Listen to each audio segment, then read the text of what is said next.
নমস্কার বন্ধুরা, কুহুস কিচেনে তোমাদের স্বাগত। তো আজকে আমি একটা কৃষ্ণনগরের বিখ্যাত একটা মিষ্টি বানাবো। তো এটা তোমাদের সাথে শেয়ার করব। আর মিষ্টিটা আমি কিভাবে বানাবো শুরু থেকে লাস্ট অবধি দেখার অনুরোধ রইল। আর একদমই স্কিপ করবে না, তাহলে কিন্তু বুঝতে পারবা না। তারপরে দেখো আমি এখানে দুধ নিয়ে নিছি। তো দুধ নিয়ে নেওয়ার পরে এখানে 1.5 লিটার মতন দুধ নিয়ে নিছি। দুধ নেওয়ার পরে এটা কিন্তু ভালোভাবে মানে জাল দিতে হবে। জাল দিতে হবে বলতে এটাকে শুকাইতে হবে। শুকায় শুকায় যে উপরে সরটা উঠবে, সেই সরটা আমাকে নিয়ে নিতে হবে। সর আগে জমাইতে হবে। তারপরে দেখো এইভাবে উতাল উঠবে। উতাল উঠলে পরে তো যাই হোক, এইভাবে একদিন তোমরা মিষ্টি বানায়া দোকানে যাওয়ার একদমই দরকার নাই। আর কৃষ্ণনগরের মিষ্টি বলে যে কৃষ্ণনগরে যায় এই খাইতে হবে তার কোনো কথা নাই। ঘরে বানায়াও কৃষ্ণনগরের মিষ্টি বানায়া খাওয়ান যায়। তো দেখো, তো শুরুর থেকেই দেখবা, কিন্তু নাইলে কিন্তু বারবার কইতেছি, তাইলে কিন্তু ভুল হয়ে যাবে, পরে স্বাদ হবে না, পরে আমারে দুষবা না কিন্তু যে দিদি দেখাইলো মিষ্টিটা পুরাপুরি মানে ঠিকঠাক হইলো না। তারপরে দেখো, এই দেখো দুধ কিন্তু দেখো আমার উত্তাল উঠতেছে আর সর জমতেছে। দুধ তাল উঠতেছে আর সর জমতেছে। জমাইতে জমাইতে সর আমি একবারে সর আমি এখানে জমাই নিছি। তো তোমরা যদি এমনিও যদি সর জমায় রাখতে পারো, যে 2 দিনে যদি সর জমে তাহলেও হবে। দরকার নাই যে একদিনই সর জমাইতে লাগবে, 2 দিনের সর জমায়ও কিন্তু হয়। যেন দেখবা ফ্রিজে থাকে যেন, আর গন্ধ যেন না হয়, তাইলেই হবে। তারপরে দেখো যে বাকি যে অবশিষ্ট দুধটা ছিল সর নিতে নিতে যে বাদ বাকিটা যে পইড়া রয়েছে, এই দুধটারে কিন্তু মানে ক্ষীর বানাবো, মানে একদমই শুকাবো। শুকানোর পরে একটা খোয়া টাইপের হইব, তারপরে বানাবো এটা মিষ্টি। যা স্বাদ হবে এই মিষ্টিটা, মানে তুলনা করতে পারতেছো না। তোমরা খাইলেই বুঝতে পারবা যে এটার যে কী টেস্ট। তারপরে দেখছো কতটা, 1 বাটি ক্ষীর হয়ে গেছে কিন্তু আমার।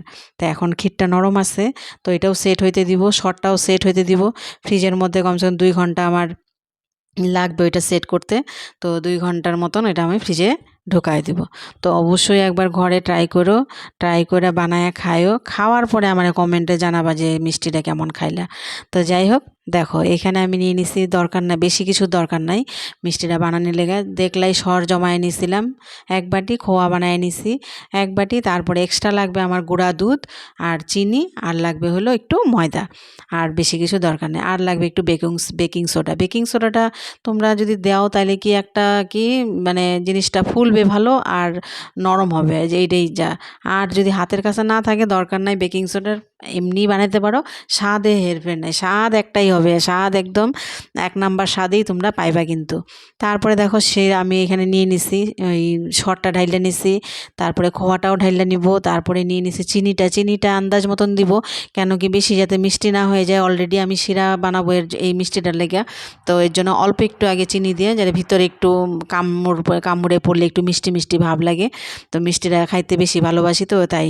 আর যদি মনে করো যে না মিষ্টি তোমরা এটাতে চিনি দিবা না, তো কোনো দরকার নেই, অপশনাল, এটা তোমরা নাও দিতে পারো। আমি দিছি বললে দিতে হবে, কোনো কথা নাই, নাও দিতে পারো।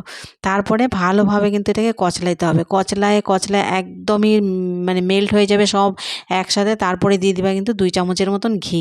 বড় চামচের ঘি দিয়ে, মানে বড় চামচ দিয়ে 2 চামচের মতন ঘি দিয়ে দিব। তারপরে ঘিটা আমার স্কিপ হয়ে গেছে, দেখাইতে পারলাম না। তারপরে দেখো এখানে নিয়ে নিচ্ছি বেকিং সোডা।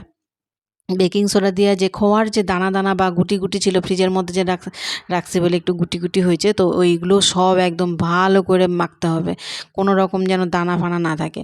তারপরে দিয়ে দিব, দেখো ছোটো বাটির 1 বাটি ময়দা নিচ্ছি, তো অর্ধেকটা দিচ্ছি আর অল্প একটু রাইখে দিচ্ছি। যদি দরকার পড়ে দিব, না দরকার পড়লে দরকার নাই, দেওয়ার দরকার নাই। আর বেশি ময়দা দিলে কিন্তু ময়দা ময়দা গন্ধ করবে আর টেস্ট আসবে না। চেষ্টা করবো অল্প একটু ময়দা দিতে। আর হাতটার মধ্যে একটু ঘি নিয়ে নিয়ে যদি তোমরা এইভাবে কচলাও, তাহলে কিন্তু তোমার হাতেও বাজবে না, আর মানে হাতটা ল্যাটাপ্যাটা হবে না আর কি। এটাই যা আর কি কইতে চাইতেছি যেটা। তো হাতের মধ্যে এত লাগবে না আর কি। তারপরে দেখো হাত টাত পরিষ্কার করে নিয়ে এসে একটা প্লেটের মধ্যে আরও একটু ঘি, ঘি কিন্তু মাখতে হবে। যদি তোমাদের মোল্ড থাকে তোমাদের কাছে, ওই ইসেতে মোল্ড যদি থাকে, তাহলে একটা বাটার পেপার দিয়া, তো মোল্ডের মধ্যে তোমরা কিন্তু এই মিশ্রণটা ঢাইলা সেট করতে পারো। তো আমার কাছে তো এরকম মোল্ড নাই, আমি শর্টকাট একটা থালের মধ্যেই মোল্ড বানাই লাইছি। থালের মধ্যে ঢাইলে দিছি কতটা এই যে সেটা মিক্সচারটা। তারপরে দেখো ভালো করে ড্যাব ড্যাব করবা, একদম সম পরিমাণে, কোনো দিকে পাতলা, কোনো দিকে মোটা এরকম যেন না থাকে, সুন্দর করে এক লেভেলে আস্তে আস্তে করে, হ্যাঁ, একটু সময় নিয়ে করবা। আর মিষ্টিটা করতে গেলে একটু সময় দরকার পড়ে, সময় না হলে কিন্তু ভালো জিনিস খাওয়া যায় না, হাতে সময় রাখতেই লাগে। তারপরে দেখো চিনি নিয়ে নিয়েছি 1 প্লেট, যেই বাটি দিয়া তুমি চিনি নিবা সেই বাটিরই কিন্তু 1 বাটি জল দিয়ে দিব। তারপরে দেখো এখানে আমি জল দিয়ে দিচ্ছি 1 বাটি, আর দিয়ে দিচ্ছি একটা এলাচ ফাটায় দিয়ে দিচ্ছি, সেন্ট আসবে ভালো। তারপরে এটা ভালো করে শিরার মতন করবো। শিরাটা দেখো, থিকনেসটা দেখো, এরকম আসবে, হ্যাঁ, না বেশি মোটা না বেশি পাতলা। রসগোল্লাটা যেরকম হয়, রসগোল্লার শিরাটার থেকে একটু মোটা, ব্যাস তাইলেই হবে। শিরা রেখে দিবা আলাদা করে সাইড কইরা ঠান্ডা হওয়ার লাগিয়া।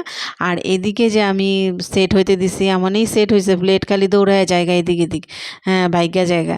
তারপরে শক্ত করে ধরে নিছি, ধরে নিয়ে একটা চাকুর সাহায্যে চৌকো শেপে আমি এটা কাইটে নিব। তোমরা তোমাদের পছন্দ মতন কাইটো। তো সর ভাজাটা 4 কোণাই হয়, তো 4 কোণা করলেই ভাল লাগবে বেশি। তারপরে দেখো এরকম লম্বা লম্বা কইরা আস্তে আস্তে করব, কেন কি প্লেটের মধ্যে করছি তো, আর একদম আটকায় গেছে প্লেটের মধ্যে। ঘি দিয়ে নিছি, তাও একটু আটকায় দিছি, ঠান্ডাতে আটকায় গেছে গা। তারপরে দেখো আস্তে করে চামচ, মানে চামচ বলে চাকুর আগাটা দিয়া সুন্দর করে একটু খুচা মাইরা মাইরা আর কি উঠানি লাগবে, বুঝছো তো, নাইলে কিন্তু ভাঙে যাওয়ার ভয় আছে। আর এটা তো ফ্রিজে আছে, নাইলে শক্ত শক্ত আছে, ওই জন্য। আর যদি বেশিক্ষণ মানে এর সাথে বাইরে রাখো, তাহলে কিন্তু এটা একদম একটু গলা গলা হয়ে যায়, যত ক্ষীর সর চিনি সব একটু মেল্ট হয়ে যাবে আর কি।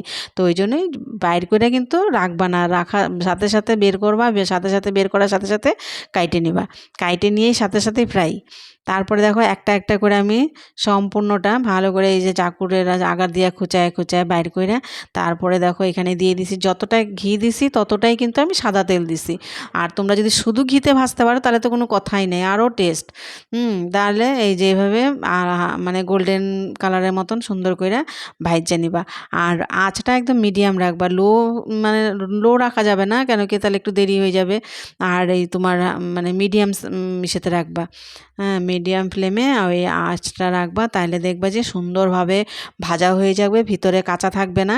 আর কাঁচা থাকলে কিন্তু ময়দাটা মুখে লাগবে আর খাইতে স্বাদ লাগবে না। সুন্দর সময় নিয়ে ভাজবা একটু। যাই হোক, এখানে আমি সুন্দর করে ভাইজে নিচ্ছি। ভাজার পরে যে শিরাটার যে দেখো যেরকম রাখছিলাম ঠান্ডা হয়ে গেছে, হয়ে যাওয়ার পরে তারপরে এই যে এগুলো ছাড়িয়ে দিব। আর গুরুত্বপূর্ণ কথা কোনটা কও তো, একটা সাবস্ক্রাইব করে দিবা, তাইলে কিন্তু নতুন নতুন যে ভিডিও আমি ছাড়বো তোমরা অবশ্যই তাড়াতাড়ি দেখতে পারবা, সাথে সাথে দেখতে পারবা। আর যারা যারা আমার চ্যানেলটা এখনও সাবস্ক্রাইব করো না, তারা অবশ্যই সাবস্ক্রাইব করে দিও। আর দেখো আমার এই যে এটা হয়ে গেছে, 1-2 ঘন্টা রেস্টে রাখো, ঠান্ডা হয়ে গেলে তারপরে খাও, পরিবেশন করো। একদম দারুণ টেস্টি একটা মিষ্টি রেসিপি দিলাম। যদি ভিডিওটা ভালো লাগে তো লাইক কমেন্ট শেয়ার করে দিও, অবশ্যই একটা সাবস্ক্রাইব করে দিও। ভিডিওটা দেখার লেগে ধন্যবাদ।